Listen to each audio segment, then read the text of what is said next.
Tinapos ng Lakers mga kabasketball ang kanilang dalawang sunod na pagkatalo nang mag-combine sina Luka at LeBron for 49 points sa convincing 193 na panalo.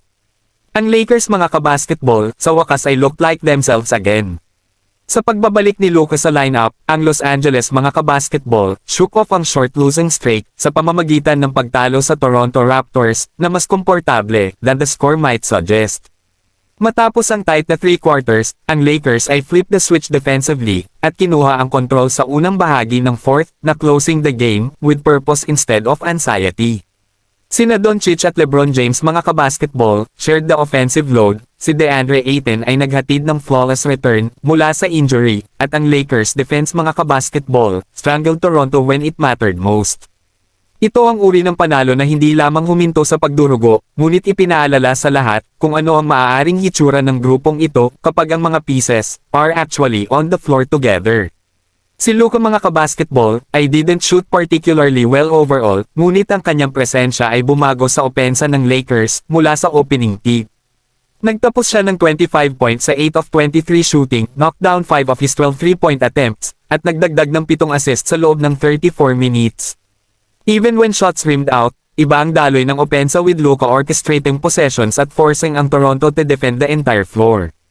Higit sa lahat mga kabasketball, Doncic gave the Lakers patience.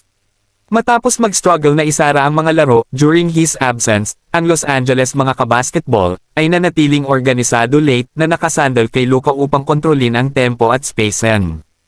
Ang kanyang 4 na turnovers ay manageable given the usage, at ang kanyang ability to draw help defenders ay patuloy na nagbukas ng mga daan para kay Ayton at LeBron when the game tightened.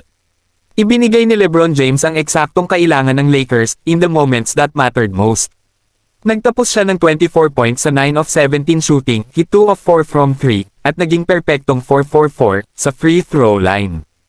Nag-chip din siya ng 7 assist at 2 block, quietly impacting the game on both ends. Ang defining stretch ay dumating sa unang bahagi ng fourth quarter nang ang Lakers ay turned a narrow lead into separation. Umiscore si LeBron sa back-to-back possession para itulak ang margin sa double digits na nagpasiklab ng isang run that saw Los Angeles outscore Toronto habang pinipigilan silang scoreless sa loob ng mahigit 3 minuto. Sa edad na 41, he didn't dominate for 48 minutes. He dominated when it counted.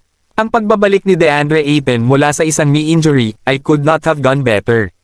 Siya ay flawless mula sa field, umiscore ng 25 puntos sa perpektong 10-for-10 shooting night, habang nagdagdag ng 13 rebounds sa loob ng 33 minutes. Kinokontrol ni Ayton ang paint offensively, finishing everything around the rim, at na-convert ang 5 sa 6 na free throws upang pigilan ang Toronto na maglaro ng physical without consequence. Defensively, ang presensya ni Ayton ay stabilized sa interior ng Lakers.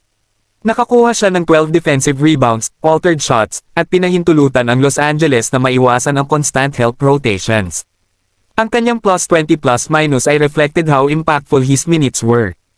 Ito ang kanyang highest scoring performance mula noong unang bahagi ng Nobyembre, at it came at a moment the Lakers desperately needed steadiness inside.